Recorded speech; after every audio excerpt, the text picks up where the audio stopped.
दोस्तों नमस्कार। स्वागत है आपका हमारे इस यूट्यूब मंच पर। दोस्तों, मित्रवाद इस देश में तमाम चीजों पर भारी पड़ता जा रहा है। सत्ता का मित्रवाद, पूंजीवाद के साथ मित्रवाद और सत्ता समर्थक कॉरपोरेट का इंडिया गठबंधन के पार्टनर्स के साथ मित्रवाद।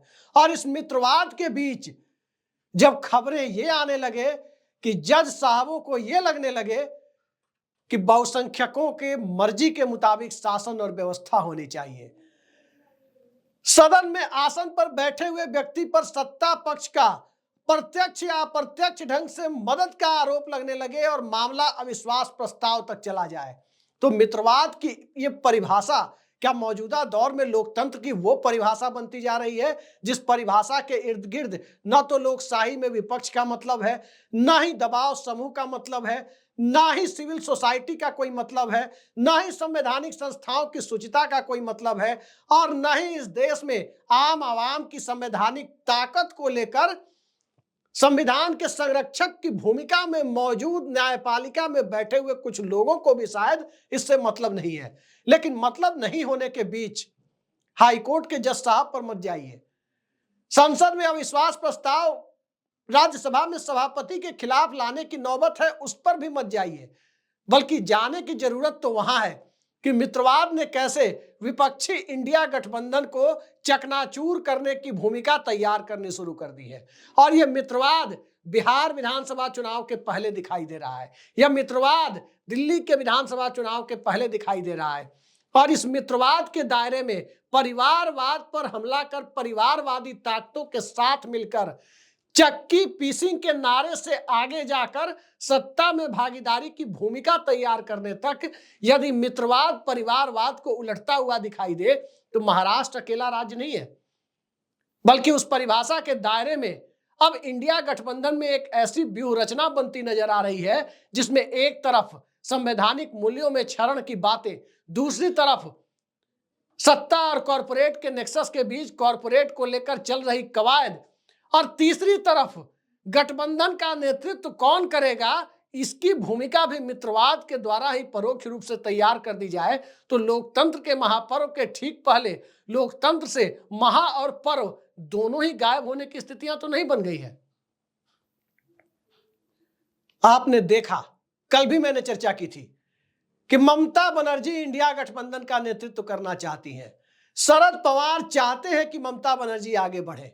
बात वहीं तक नहीं है, बात यह है कि तेजस्वी यादव ममता बनर्जी से मिलने पहुंच गए हैं। और तेजस्वी यादव जब ममता बनर्जी से मिलने पहुंचे हैं तो याद रखिए, बिहार चुनावी वर्ष में प्रवेश कर चुका है। बिहार विधानसभा का कार्यकाल अब सिर्फ 10.5 महीने के करीब बचा हुआ है। और उस हालात के बीच बिहार में जो हालात बनते जा रहे हैं, दिल्ली के विधानसभा चुनाव के बाद सबकी नजर जब बिहार पर होगी तो आखिर मित्रवाद बिहार पर कैसे असर दिखा रहा है। सत्ता की चिंता किसी को नहीं है, सत्ता परिवर्तन की चिंता भी किसी को नहीं है। व्यवस्था परिवर्तन की बातें तो सिर्फ किताबी नारों तक सीमित होकर रह गई है। और उससे ऊपर जाकर देखें तो आम आदमी की मुफलिसी यानी गरीबी, आम आदमी की दुर्दशा इस देश में पार्टियां आम आदमी के नाम से बना लेने से दूर नहीं होती, बल्कि आम आदमी के मुद्दों को इस रूप में देखने की जरूरत है कि इस देश के 1% से कम लोगों के पास कितने प्रतिशत इस देश की संपदा जा चुकी है। इस देश में जो बॉटम 50% आबादी है, जो नीचे के 50% यानी आधे लोग हैं, वो 5 किलो राशन की सरकारी इमदाद के बूते जब चल रहे हो तो तेजस्वी यादव कलकत्ता जाएं। कलकत्ता से इंडिया गठबंधन को चलाने की कवायद एक ऐसे दौर में हो जिस दौर में अंदर खाने ये चर्चा और खुशफुसाहट भी शुरू हो जाए कि तृणमूल कांग्रेस टूट की बुनियाद तक पहुंच रही है, तो किस रूप में देखा जाए? क्या तृणमूल कांग्रेस टूटेगी या तृणमूल परिवार टूटेगा? सवाल इस रूप में भी अब जांच एजेंसियों के साए में चल रहे लोकतंत्र के बीच खड़ा हो गया है। कहीं ये कवायद तो नहीं कि एक खास कॉरपोरेट के मुद्दे पर इंडिया गठबंधन के अंदर मतभेद गहराते जा रहे हैं? कई सारे सवाल उस रूप में दिख रहे हैं कि 70 सांसदों ने जब दस्तखत कर दिए, ऐसी खबरें आ रही है कि राज्यसभा के सभापति जगदीप धनखड़ के खिलाफ अविश्वास प्रस्ताव का नोटिस दिया जा सकता है। तो उन 70 सांसदों में तृणमूल कांग्रेस के सांसदों के हस्ताक्षर है या नहीं, यह सवाल है। सवाल यह भी है कि एक तरफ जिस कॉरपोरेट के खिलाफ तृणमूल कांग्रेस की लोकसभा सांसद महुआ मोइत्रा लड़ाई लड़ रही है, एक तरफ राज्यसभा में सभापति के आचरण से पूरा विपक्ष परेशान दिखाई देता रहा है, और तीसरी तरफ सभापति के आसन पर बैठा हुआ व्यक्ति तमाम संवैधानिक दायित्वों को एक तरफ रखते हुए खुलेआम यदि एक खास कॉरपोरेट का नाम सामने आ जाए और उस खास कॉरपोरेट का नाम आते ही nothing is going on record की बातें कहने लगते हो, तो समझ में आता है कि जहां इंडिया गठबंधन की एकजुटता का प्रदर्शन होना चाहिए था, वहां इंडिया गठबंधन के टूटने और अंदर से दरकने की खबरें आ कैसे रही हैं। खबरें दरअसल जिस रूप में आ रही हैं, जरा उसे समझिए। खबरें इस रूप में आ रही हैं कि एक एंगल इसका नीतीश कुमार से जुड़ता है। क्यों जुड़ता है? कांग्रेस पार्टी के ऊपर अब लगातार इस बात को लेकर के एक धारणा बनती जा रही है कि नरेंद्र मोदी की तीसरी सरकार दिल्ली में जो चल रही है, इसे चलाने और चलवाने की जिम्मेदार सिर्फ कांग्रेस पार्टी है। और कांग्रेस पार्टी भी अब गिव अप करती हुई नजर आ रही है कि ठीक है, अगर ऐसे हालात हैं कि नरेंद्र मोदी की जगह वैकल्पिक सरकार बनाने की कोई कवायद किसी गैर कांग्रेसी नेता के नेतृत्व में संभव हो सकती हो, तो आप सरकार बना सकते हो। भले ही खुलकर कांग्रेस पार्टी ने ऐसा कुछ नहीं कहा है, लेकिन कांग्रेस इन तमाम राजनीतिक परिस्थितियों के बीच उस मना स्थिति की तरफ जरूर बढ़ रही है कि किसी गैर कांग्रेसी नेता के नेतृत्व में वैकल्पिक सरकार की बुनियाद रखी जाए। लेकिन इस बुनियाद को रखा कैसे जाएगा? इस बुनियाद को रखने की कवायद जैसे जैसे दिल्ली में तेज होगी, वैसे वैसे नरेंद्र मोदी की सरकार नीतीश कुमार, चंद्रबाबू नायडू के सामने झुकती हुई नजर आएगी। और जब झुकने की स्थिति उस रूप में उधर जा रही है, तो भारतीय जनता पार्टी की जो मंशा है कि पटना में, पाटलिपुत्र में कैसे भारतीय जनता पार्टी का सीएम संघ की दीक्षा में दीक्षित हुआ व्यक्ति को मुख्यमंत्री पद तक पहुंचा दिया जाए, तो उसके लिए जरूरी हो जाता है राष्ट्रीय जनता दल और कांग्रेस को अलग अलग करके चुनाव लड़ने की व्यवस्था पैदा करना। इस व्यवस्था से होगा क्या? दरअसल बिहार में जिस तरह का माहौल है, लोकसभा चुनाव के आंकड़े आपने देखे, वो आंकड़े क्या गवाही दे रहे थे? वो आंकड़े यही गवाही दे रहे थे कि 23 सीटों पर लड़ने वाली राष्ट्रीय जनता दल 4 सीटें जीतती है, और उसके लगभग 40% यानी 9 सीटों पर लड़ने वाली कांग्रेस पार्टी 3 सीटें जीतती है। बिहार में माहौल एक तरफा ही दिख रहा है, लेकिन एक तरफा माहौल के बीच जदयू और भाजपा के बीच जो अविश्वास है, अगर राजद कांग्रेस के गठबंधन का ऑक्सीजन कांग्रेस उम्मीदवारों को मिला और भाजपा बनाम कांग्रेस वाली सीटों पर जहां जदयू कांग्रेस की लड़ाई नहीं है, जनता दल यूनाइटेड ने अंदर खाने कांग्रेस पार्टी की मदद कर दी, जेडीयू के अंदर से चिराग मॉडल का जवाब नए स्वरूप में दे दिया, तो विधानसभा का अंक गणित ऐसा तो नहीं हो जाएगा कि चुनाव के बाद जदयू प्लस कांग्रेस 122 का आंकड़ा पूरा हो जाए, या JDU plus Congress plus left 122 का आंकड़ा पूरा हो जाए। इस कवायद को, इस संभावना को पूरी तरह खत्म करने के लिए अब जो कोशिशें हो रही है, वो कोशिश यही है कि मित्रवाद के दायरे में तेजस्वी यादव को भी प्रभावित करने की कोशिश की जाए। तेजस्वी यादव पर दो तरफा कार्रवाई की संभावना है। एक लैंड फॉर जॉब का मामला आप देख रहे हैं। लैंड फॉर जॉब के मामले में जैसे ही तेजस्वी यादव के बारे में खबर आती है कि वो नीतीश कुमार के करीब जा रहे हैं, वैसे ही लैंड फॉर जॉब मामले में भी ईडी की गतिविधियों और न्यायालय में ये साक्ष्य दे दिए गए, वो साक्ष्य दे दिए गए, राउज एवेन्यू कोर्ट से भी कोई ना कोई खबर आ जाती है। यानी एक तरफ जैसे ही गांठें जुड़ने की कोशिश होती है, दूसरी तरफ मामला दूसरा हो जाता है। अब इन सब के बीच विपक्ष को यह लग रहा है कि अगर राजद कांग्रेस साथ चुनाव लड़ती है, तो कहीं ऐसा ना हो कि कांग्रेस पार्टी के कैंडिडेट भारतीय जनता पार्टी से कुछ सीटें ठीक ठाक संख्या में झटक करके लेके चले जाएं। तो बिहार के खेल को तोड़ने की कवायद के तहत मित्रवाद और कॉरपोरेट मित्रवाद के रास्ते सीधे नहीं तो घुमा करके हालात को प्रतिकूल बनाने की कवायद की तरफ ले जाया जा रहा है। लेकिन इस कवायद के बावजूद क्या दिल्ली में इंडिया गठबंधन बिखर जाएगा?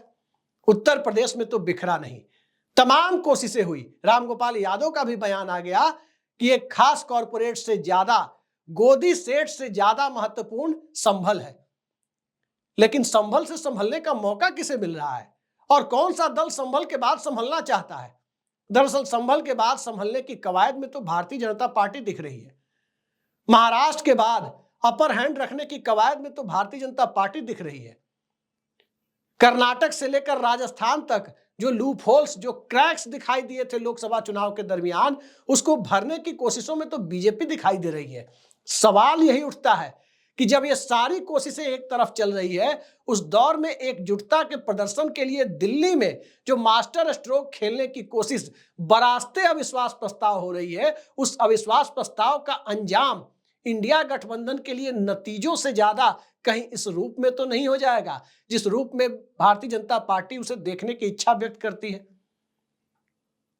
तमाम परिस्थितियों के बावजूद इंडिया गठबंधन एक है या नहीं है, यह सवाल ही दरअसल बेमानी हो जाता है, क्योंकि इस सवाल के बेमानी होने के पीछे जो बड़ा कारण है वो यही है कि चाहे इंडिया गठबंधन एक रहे या वो बिखर जाए, दोनों ही परिस्थितियों में ममता बनर्जी कोई नरेंद्र मोदी सरकार को जाकर समर्थन दे देंगी, दूर दूर तक ऐसे हालात नहीं है, क्योंकि उनके राज्य की डेमोग्राफी उन्हें इनकी इजाजत नहीं देती।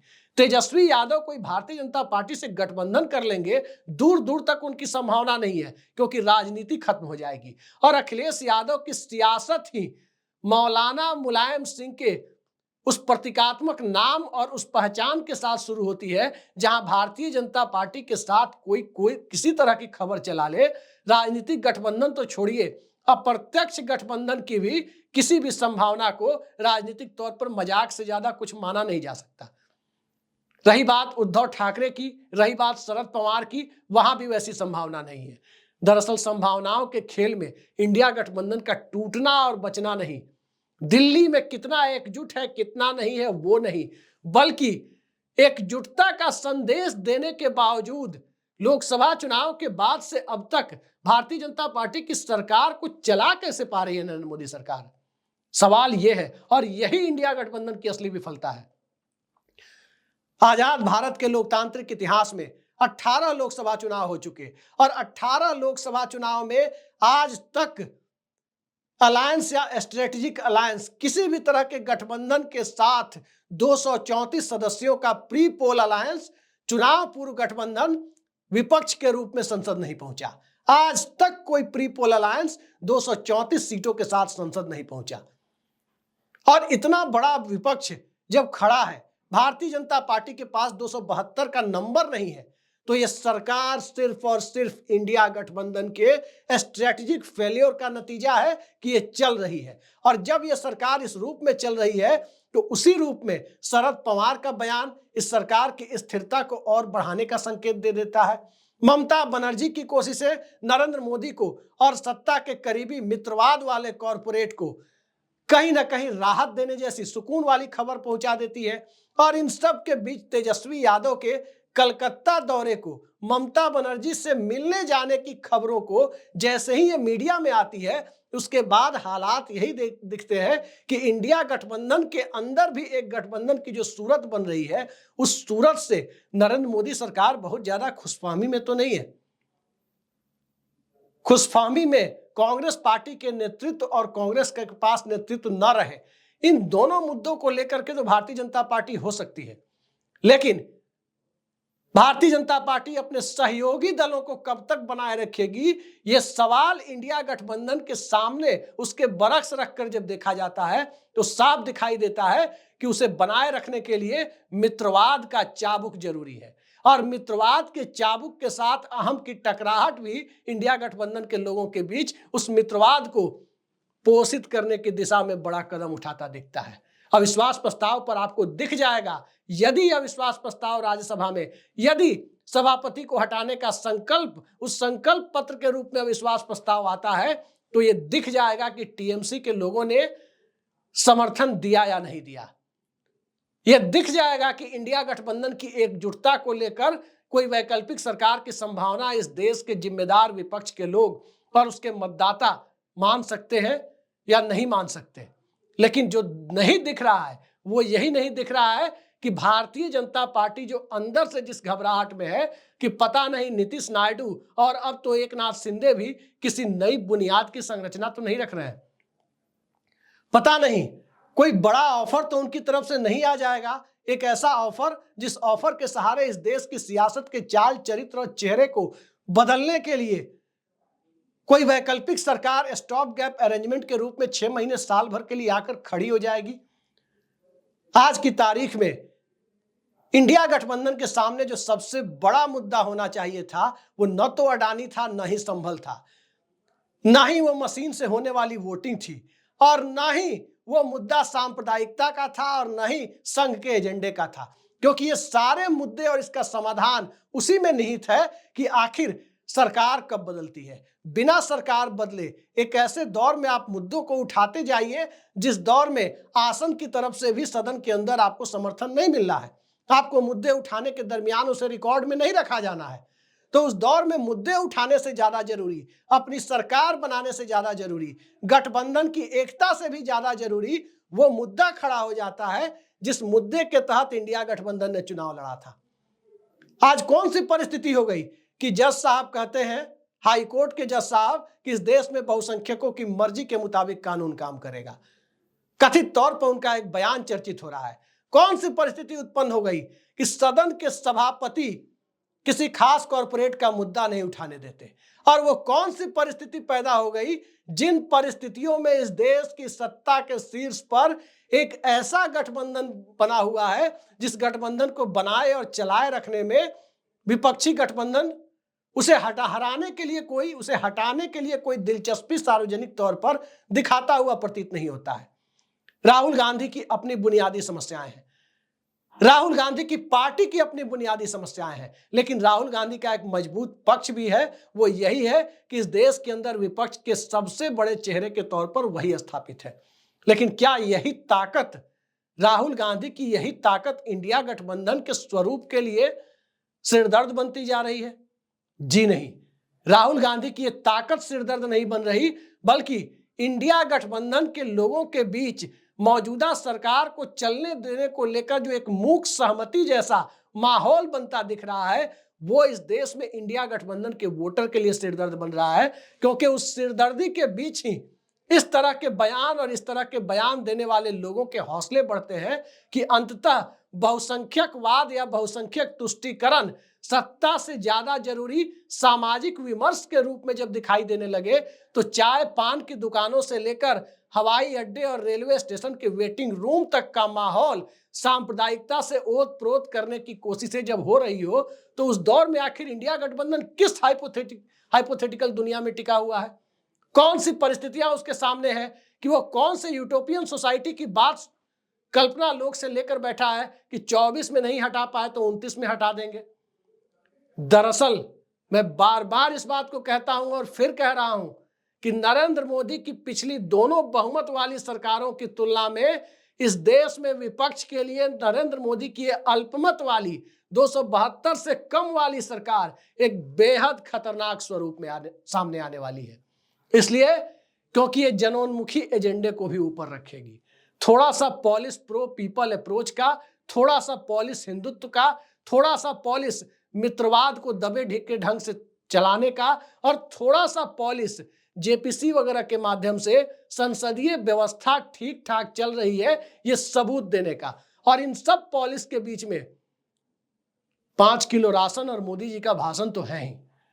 तो राशन और भाषण के बीच में मुखौटा लगाकर राहुल गांधी जो विरोध कर रहे हैं उसका मैसेज दूर तक जाएगा। लेकिन उस मैसेज को वोटों में बदलने वाली ताकत पर आज की तारीख में भरोसा करना यह बहुत ज्यादा व्यवहारिक आइडिया नहीं है, क्योंकि उसकी जरूरत तो बाद में आनी है। आज की जरूरत तो यही है कि 4.5 साल तक यदि आप इस सरकार को चलने दे रहे हैं तो फिर भूल जाइए, अमृतकाल नरेंद्र मोदी के कार्यकाल में 2047 तक मने या न मने, भारतीय जनता पार्टी के कार्यकाल में जरूर मनाने की तैयारी में बीजेपी लगेगी। और इन सब के बीच जो काम, जिसका विरोध, जिस मानसिकता और जिस अप्रोच का विरोध इंडिया अलायंस के दल कर रहे हैं, अंततः उन्हें इसमें निराशा हाथ लगेगी। तेजस्वी यादव कलकत्ता जाएं, शरद पवार दिल्ली आए, उद्धव ठाकरे घर बैठे, ममता बनर्जी नेतृत्व की इच्छा प्रकट करें, नीतीश कुमार और चंद्रबाबू नायडू चुपचाप इस बात का इंतजार करें कि अब बुलावा आएगा इंडिया से, अब बुलावा आएगा। ना कोई बुलावा आएगा इस परिस्थिति में, और ना ही इस बुलावा के भुलावा में नीतीश और नायडू रहेंगे। बात बुलावे और भुलावे के बीच जाकर टिक गई है, और बात जब बुलावे और भुलावे के बीच जाकर टिक गई है तो सत्ता यूं ही अपना कार्यकाल पूरा करने की तरफ बढ़ती रहेगी। आज के लिए इतना ही। नमस्कार।